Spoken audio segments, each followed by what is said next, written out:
Lagyan natin ng feathers itong chicken gamit ang Play-Doh. For today's vlog, meron tayong bagong itatry na toy. This one is from Play-Doh and chicken yung gagawin natin. So, bali ganito yung itsura ng mismong box. And syempre, hindi mawawala yung ating mga Play-Doh. And ito yung chicken.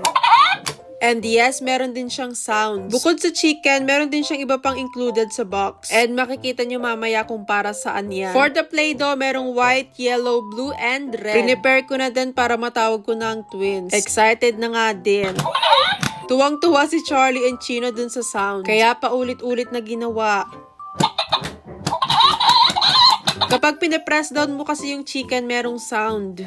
What's that? What's that? Ayan nga, at nahulog pa yung mga Play-Doh. Anyway, mag-start na tayo. Nuna ko nang kunan itong yellow na Play-Doh para makagawa tayo ng egg. Pwede namang yellow or pwede ding white, depende sa trip nyo. Pero ang twins kasi napili nila is itong yellow. Gumawa na muna kami dito ng mga 5 pieces na eggs. Itong ating chicken kasi is nag-lay din siya ng itlog. So, syempre, kailangan natin gumawa ng eggs kasi yun din yung ilalagay natin dun sa kanyang loob. Dito pa nga lang sa mga itlog, tuwang-tuwa na si Charlie and Chino. Next naman na inopen ko is itong blue na Play-Doh. Uunahin na kasi natin ang hairstyle nitong chicken. Super dali lang kasi kailangan lang natin ilagay yung Play-Doh and kailangan din nating isara. Tingnan mo yung bata, tuwang-tuwa dun sa likod. Next naman is itong red na Play-Doh. So ito, kailangan natin siyang i-roll ng konti para numipis. Dito kasi natin to ilalagay sa mismong neck. So kailangan yung magkakasya talaga para maganda din yung kalalabasan. After malagay yung Play-Doh, kailangan ulit natin tong i-press down. And dyan makikita nyo lumalabas yung mga feathers ng ating chicken. Diba super cute niya, ang galing. And lalo na nga siya nagmukhang chicken. Yung mga ginawa nating eggs kanina, para naman dito siya. So may butas dun sa likod at pag pinipindot mo siya, lumalabas yung mga eggs.